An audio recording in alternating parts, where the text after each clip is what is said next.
शुरू करते हैं आज हमारा डे 11 भारत छोड़ो आंदोलन और यूपी का योगदान। तो हम इसमें सबसे पहले देखेंगे ऑपरेशन जीरो आवर क्या था और यूपी के नेताओं की गिरफ्तारी कैसे थी। एक्चुअली हुआ क्या कि 8 अगस्त 1942 को बम्बई के ग्वालियर टैंक मैदान से गांधी जी ने नारा दिया करो या मरो का। अब इस बात को लेकर अंग्रेज़ों को लगा कि यार ये तो गड़बड़ हो गया, पता नहीं करो या मरो का नारा क्या मतलब क्या हो सकता है इसका आउटकम।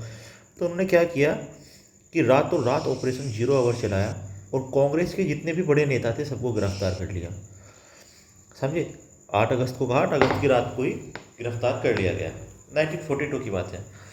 अब ये थोड़ा सा पूछ लिया जाता है, जैसे जवाहरलाल नेहरू को शुरुआत में बरेली जेल में रखा गया, ठीक है। सबसे पहले अहमदनगर के किले में रखा गया था, फिर बरेली जेल और फिर अल्मोड़ा जेल में जो उस समय यूपी का हिस्सा था शिफ्ट कर दिया गया, ठीक है। पहले अहमदनगर के किले में, फिर बरेली जेल में, फिर अल्मोड़ा जेल में।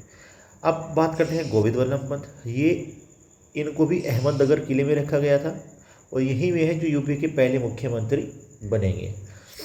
डॉक्टर राजेंद्र प्रसाद, इन्हें पटना की बांकीपुर जेल में रखा गया। हालांकि ये यूपी से नहीं थे, लेकिन विकल्पों में अक्सर इन्हें फंसाने के लिए दिया जाता है। समझ में बात। तो डॉक्टर राजेंद्र प्रसाद को पटना की बांकीपुर जेल में रखा गया, ठीक है। और एक तो भूल ही गए हम महात्मा गांधी, इसमें मेंशन नहीं है। महात्मा गांधी, इनको जो है ये रखा गया था पुणे में स्थित एक आगा खान पैलेस। ये कहाँ है? पुणे में, ठीक है। इनको यहाँ रखा गया था, कोई दिक्कत। और सच बताऊँ तो ये 1942 में गिरफ्तार हुए और 1944 तक इन्हें नज़रबंदी रखा गया था। किनको? महात्मा गांधी को, ठीक है। चलिए, अब होता क्या है कि जब बलिया की आज़ादी और समानांतर सरकार, इसके ऊपर बहुत ज़्यादा क्वेश्चन आते हैं। जब बड़े नेता जेल चले गए तो होगा क्या?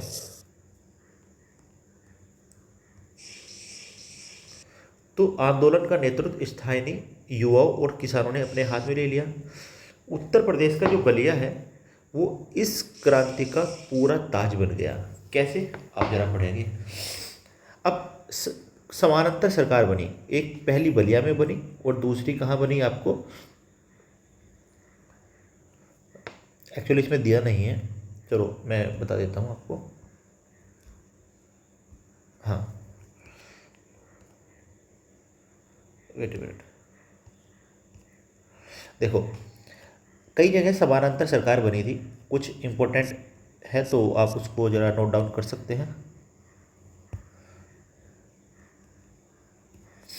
पहली बलिया, इसको और छोटा कर देते हैं,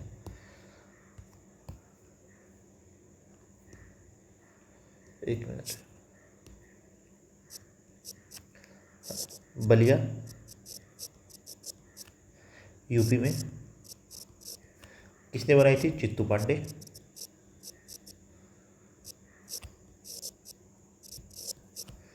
दूसरी, ये पहली सरकार थी, ये पहली समानांतर सरकार मतलब क्या है कि ब्रिटिश सरकार की हुकूमत तो थी उसे नज़रअंदाज करके दूसरी अपनी सरकार बना देना, ठीक है। एक बनी थी सतारा में। सतारा कहाँ है? महाराष्ट्र में। और ये नाना पाटिल और वाई.पी. चौहान के नेतृत्व में बनी थी। नाना पाटिल एंड वाई.बी. चौहान।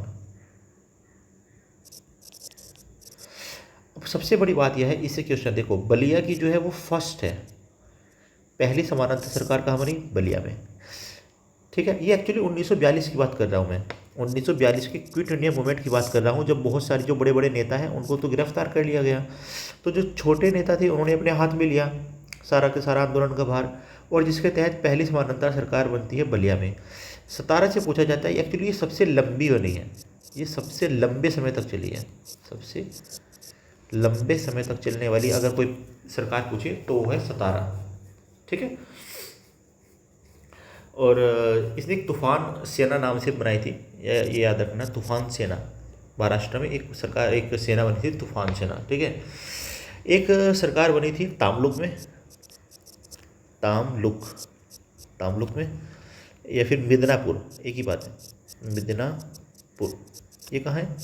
वेस्ट बंगाल में, ठीक है। यहाँ पे एक्चुअली जातीय सरकार कार्यरत थी, जातीय सरकार। और यहाँ पे जैसे मैंने बताया ना, यहाँ पे तूफान सेना बनाया था, तूफान सेना, तूफान सेना। ऐसी तामलुक इसमें बनाई थी इन्होंने, क्या नाम है, विद्युत वाहिनी, विद्युत वाहिनी। चौथी सरकार बनी थी तालचेर में, तालचेर उड़ीसा में है, ठीक है। तो ये चीज़ें आपको याद रखनी है, ये 4 सरकार याद रखनी है। बलिया यूपी, चित्तू पांडे, सतारा नाना पाटिल, वाईबी चौहान, और तामलुक जातीय सरकार विद्युत वाहिनी, और तालचेर। अच्छा, ये इस यहाँ का नायक थे लक्ष्मण नायक, लक्ष्मण नायक, ठीक है। चलिए, ये एक्चुअली 45 तक चली थी, ये 1944 तक चली सरकार, याद रखना। तो आगे चलते हैं, सबसे पहले पढ़ते हैं हम पहली समानांतर सरकार, जो कि मैंने बताया पूरे भारत में भारत छोड़ो आंदोलन के दौरान जो पहली समानांतर सरकार बनी वह बलिया में ही बनी थी, अगस्त 1942 में। चित्तू पांडे जी ने बनाई थी। अब पढ़ते हैं इनके बारे में।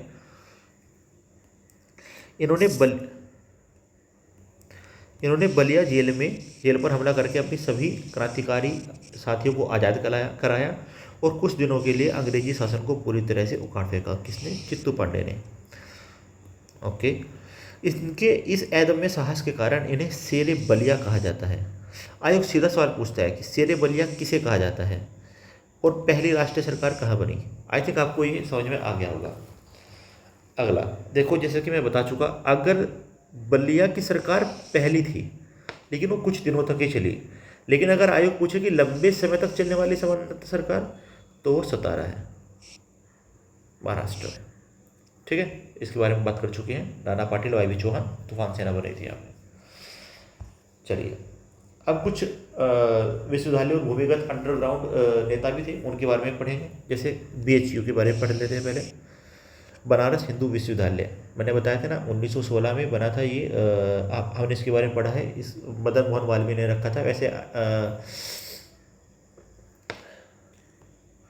ठीक है, चलो एक मिनट मैं इसके बारे में लिख देता हूँ, एक बार आपको याद हो जाएगा फिर से। तो BHU के बारे में हमने क्या पढ़ा था कि 1798 में एनी बेसेंट ने किसकी स्थापना की थी? CHC, central Hindu college. बाद में इसी सेंट्रल हिंदू कॉलेज को 1916 में मदन मोहन मालवीय ने किसका नाम दे दिया था? BHU का, ठीक है। आगे चलते हैं। अब एक्चुअली BHU का नाम इतना प्रसिद्ध क्यों है? क्योंकि भारत छोड़ो आंदोलन में BHU के छात्र का सबसे उग्र प्रदर्शन था। उन्होंने रेलवे लाइन उखाड़ दी थी, संचार लाइनें काट दी थी। स्थिति बेकाबू हो गई थी कि अंग्रेजों को यूनिवर्सिटी के परिसर को नियंत्रण करने के लिए सेना बुलानी पड़ी थी। देखा। आगे है डॉक्टर राम मनोहर लोहिया। इन्होंने अंडरग्राउंड या गुप्त रेडियो स्टार्ट किया था। इनका जन्म अकबरपुर में हुआ था। जब सारे नेता जेल में थे तो राम मनोहर लोहिया और उषा मेहता ने भूमिगत रहकर गुप्त कांग्रेस रेडियो का संचालन किया था, जिससे पूरे देश में क्रांति की आग फैलती रही थी। ये तो आपको याद रखना है, उषा मेहता, राम मनोहर लोहिया, ठीक है।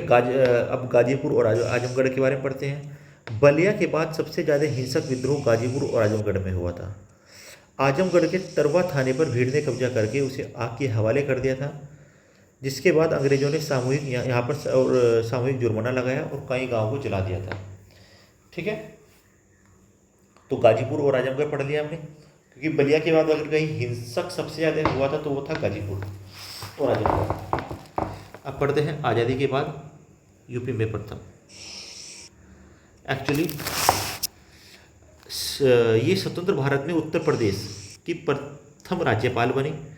ये यूपी की ही नहीं बल्कि पूरे भारत के किसी भी राज्य की पहली राज्यपाल थी। कौन? सरोजनी नायडू। गोविंद वल्लभ पंत ये आज़ाद यूपी के पहले मुख्यमंत्री थे और ये 1963 में यूपी की मुख्यमंत्री बनी, जो पूरे भारत में किसी भी राज्य की पहली मुख्यमंत्री थी।